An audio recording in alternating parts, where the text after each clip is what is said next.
On va passer à la culture avec notre chronique Demandez le programme et on va commencer avec ce spectacle L'oubli des anges. Les répétitions se déroulent en ce moment même en Suisse avec une grande tournée après. Dans un instant, Sylvia Garcia nous en dira plus. Regardez.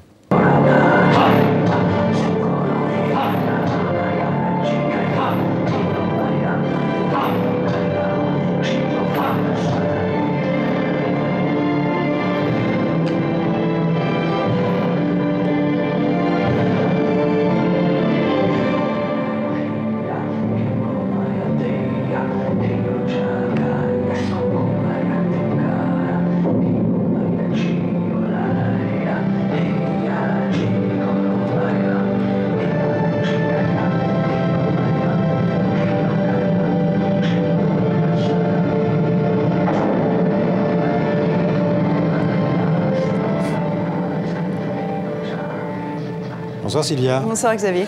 Donc c'est la compagnie Interface qui est en répétition. On voit les répétitions à Sion en Suisse et puis alors après ce sera ce spectacle qui va s'exporter. L'oubli des anges, un opéra danse contemporain qui aborde le moment où la vie bascule vers la mort. Un couple voit partir, l'homme voit partir celle qu'il aime. L'âme de cette dernière rencontre les personnages de son passé, incarnés ici par le chœur de 4 personnes. Voilà pour l'histoire. Mais la spécificité de ce spectacle, c'est qu'elle est jouée dans 6 versions distinctes, articulées autour de 6 langues et cultures différentes. Nos confrères de la RTS ont rencontré le metteur en scène.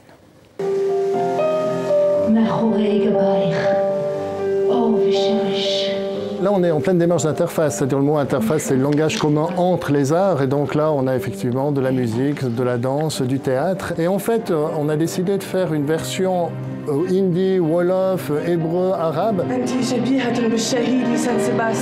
L'idée, c'est de réunir les communautés, parce qu'on n'est plus du tout dans là-dedans depuis 10 ans, et puis on s'est dit, tiens, si on prenait un spectacle tel qu'on l'a fait, et on va changer juste un personnage qui était à l'origine un français, puis on va le changer par une wolof, ou une hébreu, ou une arabe, et puis de voir qu'est-ce qui se passe, qu'est-ce que ça provoque.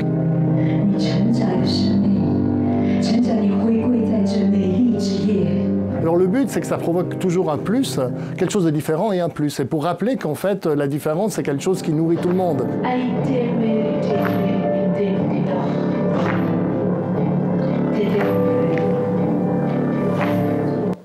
Alors, la compagnie Interface présente sa création à Paris dès le 13 avril. 6 soirées, 6 versions, 6 langues. Et puis vous le disiez, L'oubli des anges partira en tournée jusqu'en Chine, par exemple. Alors on va passer à une exposition consacrée au talentueux et controversé Pierre Boulez.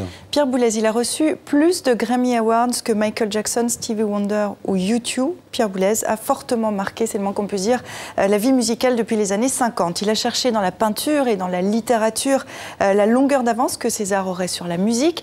C'est un homme aux multiples facettes, chef d'orchestre, compositeur, mais aussi théoricien et initiateur de projets institutionnels, comme par exemple la Philharmonie de Paris, qui est sortie de terre, a été inaugurée grâce à lui, grâce à sa persévérance et à son entêtement.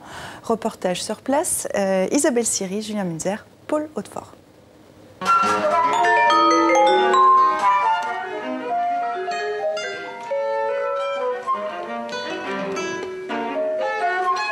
Pierre Boulez s'est toujours interrogé sur la construction des salles. Quand il dirigeait à Amsterdam, il rencontrait des architectes et il discutait avec eux de ce qui pouvait exister comme possibilité. Et en 1983, quand François Mitterrand valide le projet de Cité de la musique, la grande salle est déjà présente dans le dossier architectural. Et par la suite, Pierre Boulez n'aura de cesse de demander que ce projet soit mené à bien dans sa complétude, c'est-à-dire avec la grande salle. Très jeune, il a eu accès déjà à ce qui se faisait à l'étranger, puisque quand il part en tournée avec la compagnie Renaud-Barrault, il s'informe, il rencontre des diplomates, mais il rencontre aussi les musiciens sur les lieux. Pierre Boulez, donc très tôt, s'inspire de tout ce qui se fait à l'étranger pour construire des institutions et pour demander des réformes.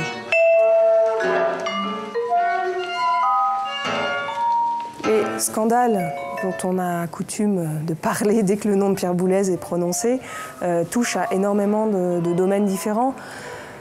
Mais au fondement de ces scandales, il y a une idée essentielle qui est d'avancer pour la musique et pour la musique nouvelle. À chaque fois, Pierre Boulez, en fait, caricature son point de vue, mais dans un but très précis, qui est d'aller à l'encontre d'une façon de faire à une époque donnée.